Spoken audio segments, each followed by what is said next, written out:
Good morning, everybody. Welcome to our IOOGO sessions, season 2, episode 3. And I want to start this episode inviting everyone to join our small business hub on LinkedIn. It's a great place to, share your good vibes, your experiences, and your wisdom with other business owners so that they can learn from your experience. And on today's episode, we will be talking about building the right team to launch company success with a very special guest and friend of mine.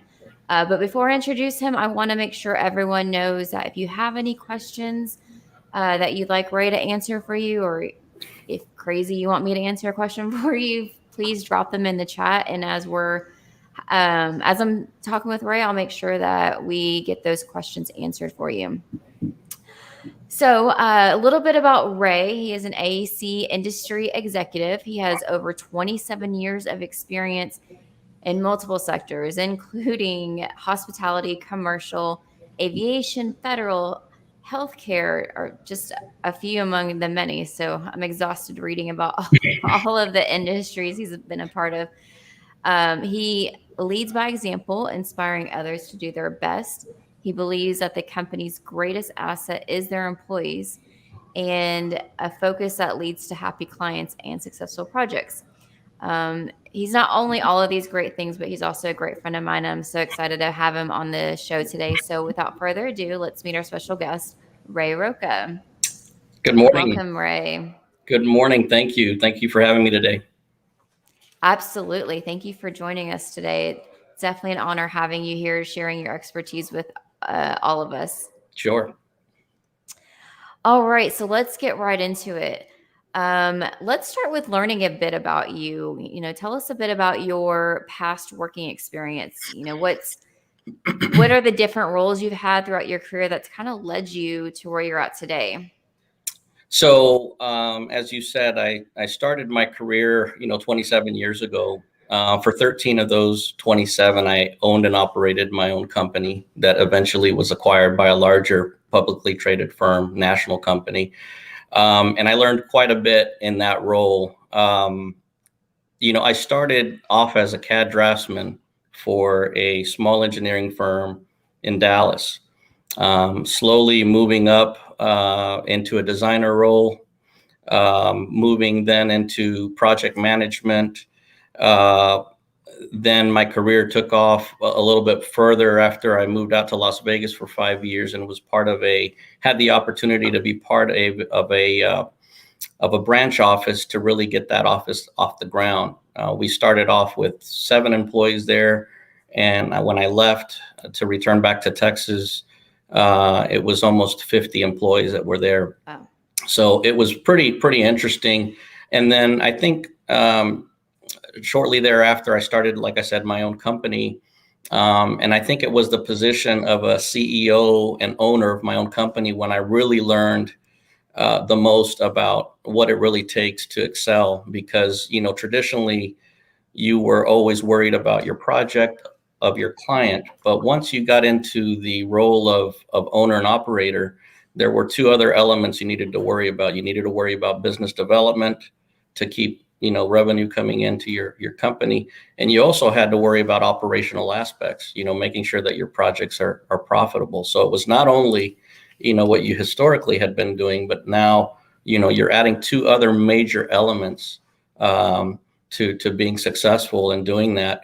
And I think that really led me to the other half of my career, which was, being part of that publicly traded company and really learning to embrace a larger organization, taking the skills and the experience that I had learned as an entrepreneur and applying those to a larger organization. And so, I moved on to a regional business unit leader, moving on to an executive VP with a larger firm.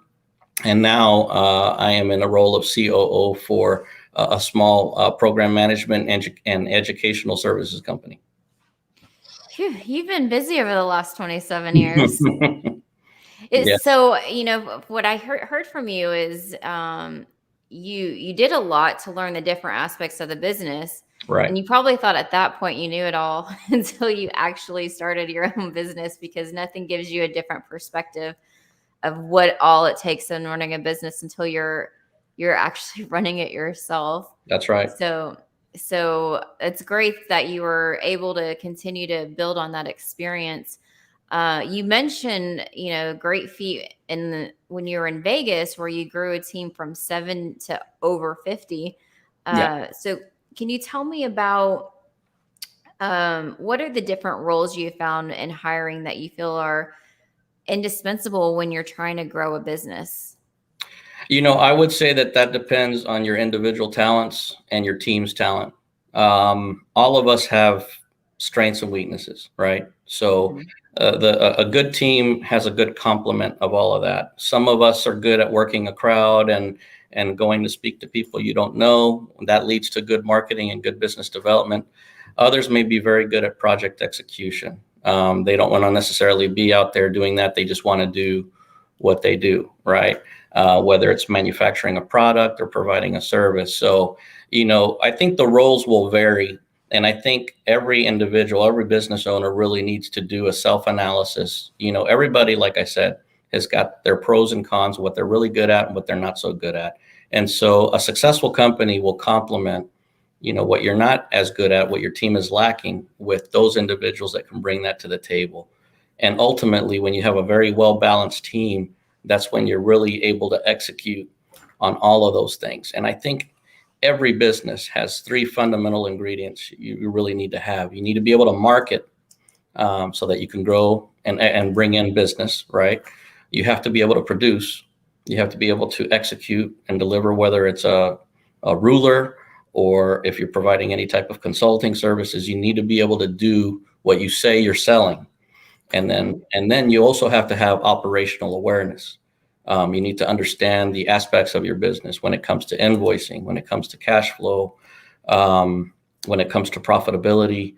And as your business grows, there are additional KPIs, key performance indicators, that you need to track. You need to track employee utilization. You need to track basically your wins and losses. Where are you spending your time?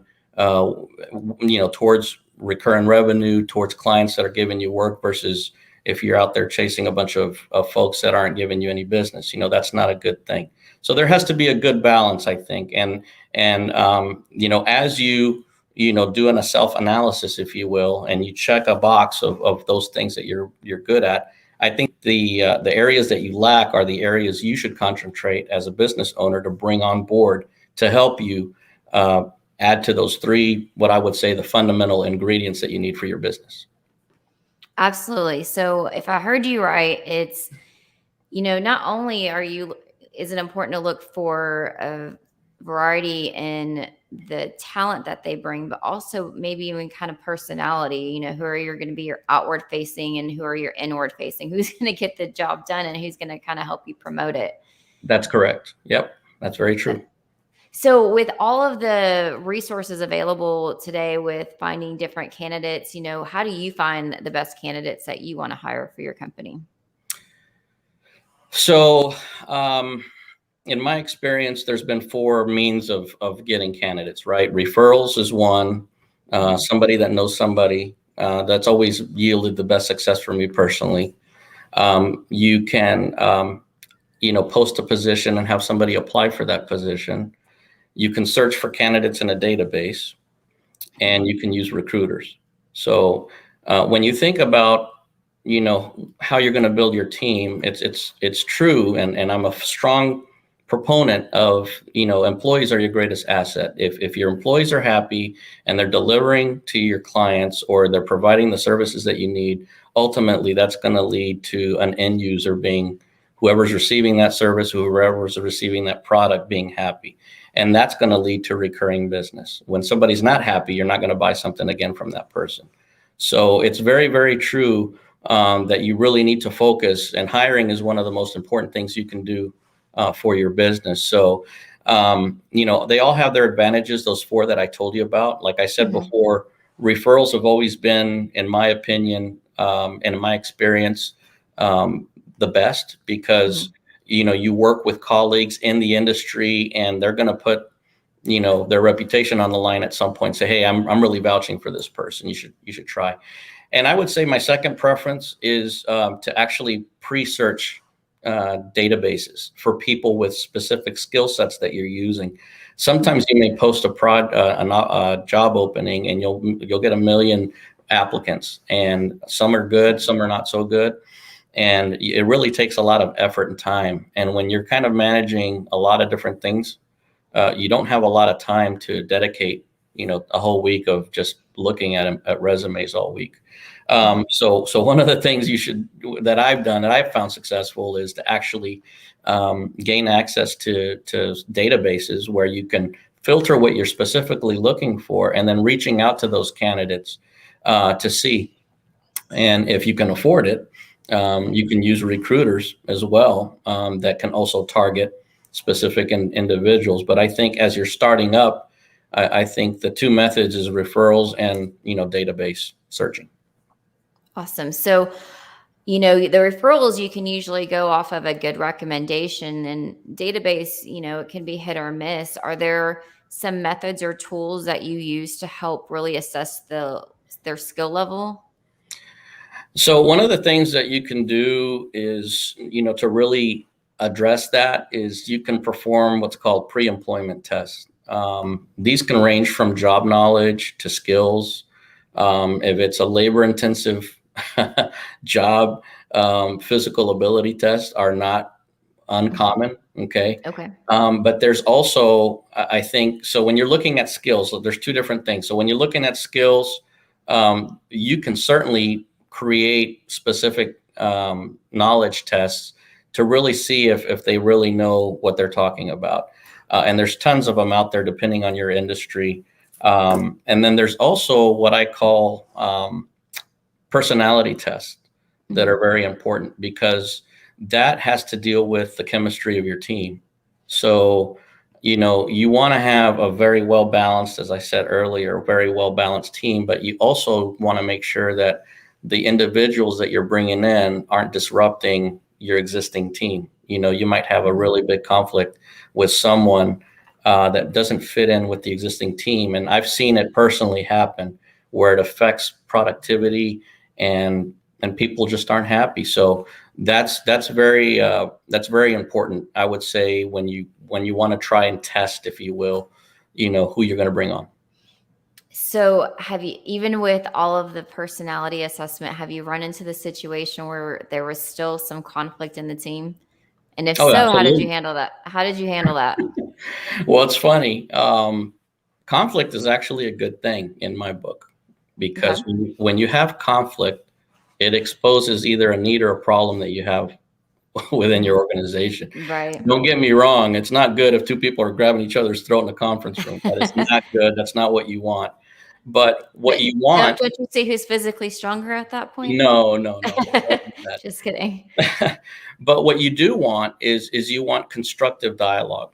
And I think that when everyone just kind of goes with the flow and doesn't offer any insight or opinion, I don't think that is of value to the leadership.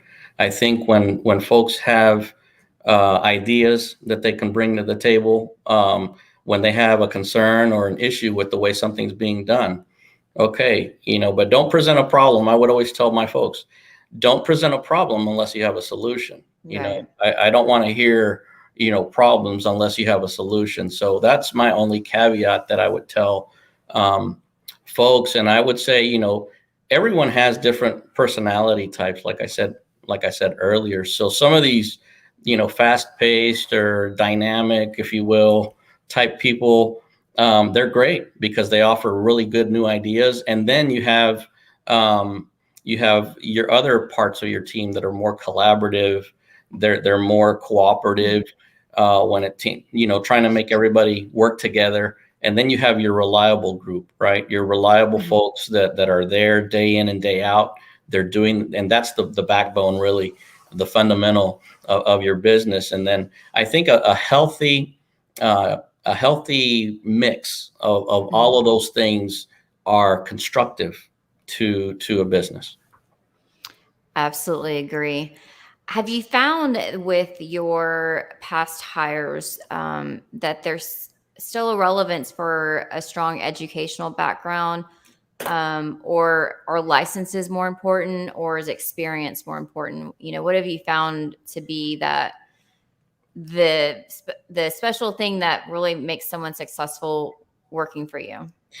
I think it really depends on the sector that you're in. Okay. I'm in the architectural and engineering sector, which is very highly um, influential and important for you to have licensure as an architect or an engineer. So that's a given. You need to have that. But more importantly, experience in those areas are very important. So as long as you can deliver with the team members that you have, educational titles in my book are not as important. I mean, I know folks that have a nursing degree and are in completely a different sector. They're not even doing that. And so what does that nursing title really do for them? It doesn't do anything in their day-to-day operation. At the end of the day, we're all measured by what we bring to the table through our experience, through our ability to work with our teams. And ultimately, that's how you should measure a person in terms of what they bring to the table. I mean, all of the other things are great. In instances of for example, in our industry, there's a lot of solicitations that require specific aspects of education or certifications that you need to have. And as long as your team members have that and you can deliver that as a functioning team, then I think that, that's the most important thing that you can offer. Absolutely. Have you found that there's some stronger team members bring certain habits that you then look for in new hires? Yes. I mean, habits are good. Organizational habits are really good, right? They help you, I think, focus on balance between executing what you need to with your clients. And you have to understand that sometimes you may have habits that work great for you that may not work great for others. I personally have a habit every day. I have a clean piece of paper that I have a to-do list, and I physically write everything that I have to do or try to do that day on that piece of paper. And as the day progresses, I scratch out what I was able to complete. And obviously, there's probably a lot of things that I wasn't able to complete. So the next day, I tear that page off and I rewrite the things that I was not able to accomplish on a new list. Right. And I probably add more to that. That's a habit that I've had for years. It helps me keeps me focused. I know that there's a lot of tools right now with, Outlook and all these various to-do list apps that everybody uses. That's just something that I do. But skills, I think, are your fundamental metric. It's how well you do your job and how others perceive you and how you're measured by others that is attributable to skill. You can have the habit of grabbing coffee at a certain time every day or doing something specific, but those are not the things I think that really are important. The important thing is how you execute your work and how you use your skill to get others to also, provide their cohesion to the team. Right. I know I go through my variations of keeping myself on track with my to-do items. I've gone from the apps of to-dos, the written to-dos, scheduling on the calendar, Kanban boards, and they work for a while until they don't. And I kind of got to keep switching it around to keep myself on my toes. Yeah. So do you find that there's any non-work related habits that are helpful when you see in a candidate? Maybe they're really into sports, they're really into cooking, sense of humor, any of those type of things that you find bring some kind of extra value when you're hiring? If you have a lot of cookouts or park gatherings, I'm a barbecue connoisseur. So, no, I would say, all of those things are great. It's great to have a break. Everybody talks about work-life balance nowadays, right? And you you want to have, I think, as an employer, someone that has a good dedication to the office, to their job they're performing, but at the same time, you want them to have an outside life, life outside the office. And I think that those are healthy things. I think it varies. I don't think that it's one or the other. To me, it's more about just giving the individual the opportunity to do something and not think about work necessarily. If they like to do fishing, if they like to dance, if they like to go to the movies, those are things that ultimately promote good health as an employee, because you don't want an overworked employee, because that could lead to person being disgruntled, stressed, and unfortunately, sometimes that starts to expand within others in the office, right? You have one stressed person that's in a bad attitude all the time, Mm-hmm. and you might have three that are in a okay attitude, but it could set a really bad tone for the team for that week or that project. So to me, it really doesn't matter, what it is specifically, as long as it's something that will allow the individual to take a break from, the office or whatever they're doing.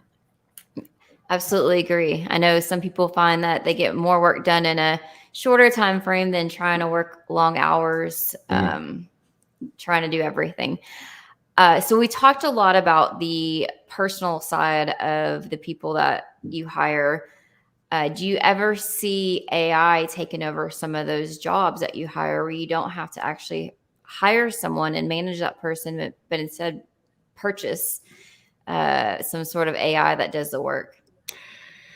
So I think that really depends on the industry that you're in. I think we're seeing a big push with AI in what I'm calling the agriculture and the distribution industry. Manufacturing, for example, has always been automated, right? But it's moving into more AI. Look at, when you call a 1-800 credit card line to check the balance or something, you get this automated attendant. So there are certain roles, I think, that have been replaced, but I also think that there is a sectors where AI will be very, very hard to replace people. And I specifically think that is the case in the educational and the medical sector, because whenever you're dealing with people on a one-on-one basis, you don't want to talk to a machine. You really want to talk to someone that's given you, the real deal, or that. I think that's the human factor of all of us, right? We Right. all have a human side, and I think in that specific sector, I don't see it, replacing.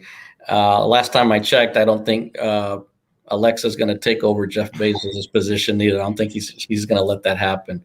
But I think in some areas, it's becoming more prevalent. GPS navigation, Mhm. autonomy of vehicles. I mean, there's a huge movement right now with the technology that it is, and it's going to create job, put people out of work. But if history has taught us anything, is that we as a culture need to learn to adapt to those things. So if we would be living in the 1800s right now, and we were cart wagon distributors, and we heard that this thing called a locomotive was coming into town, yeah, that's going to upset us, because this thing is supposed to, do things much more quickly. But what Mhm. did the introduction of the locomotive do? It created work for the folks constructing the rail yard. It created work for folks that loaded the locomotives. It created work for those that drove and maintained the locomotive. So I think as long as folks have an open mind and are looking a little bit beyond of immediate need versus, okay, where's the industry going? I think that is going to be key to their success. Absolutely. And yeah, I do agree that it's very industry specific.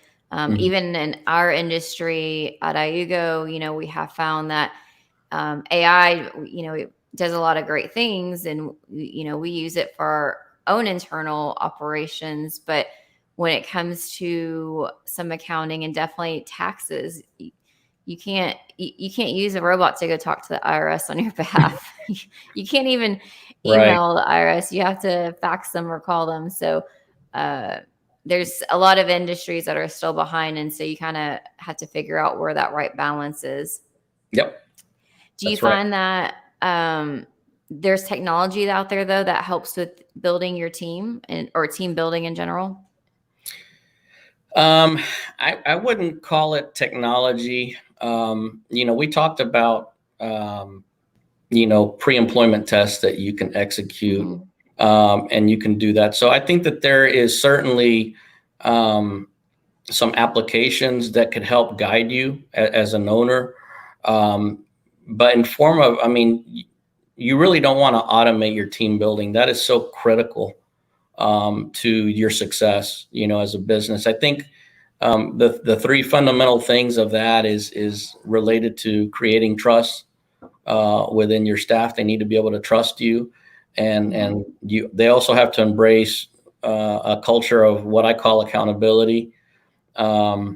And when I say what I call accountability, because accountability to me is not somebody just looking over your shoulder to make sure that you're doing your job. It's making sure that you as a leader are giving your folks the tools that they need and the metrics that they need to be successful. Okay. And I need to be held accountable by my team, if I'm not doing something right.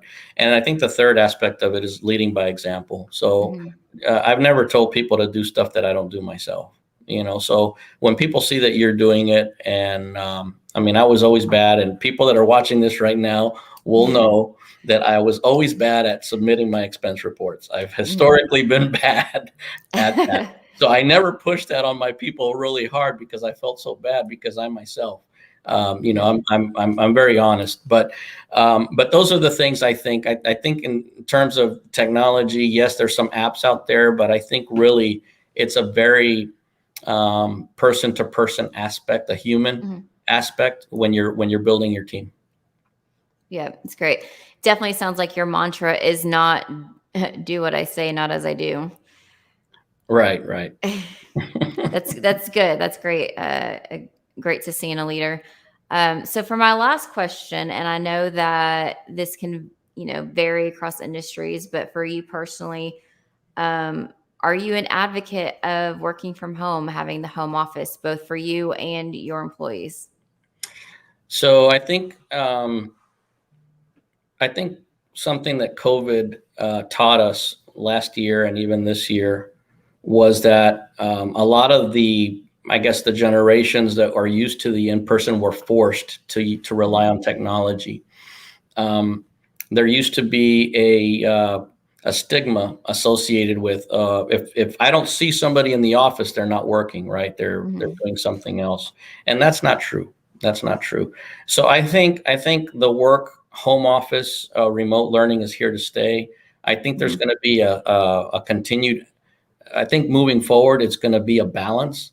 I personally have experienced being able to see my kids when they come home from school.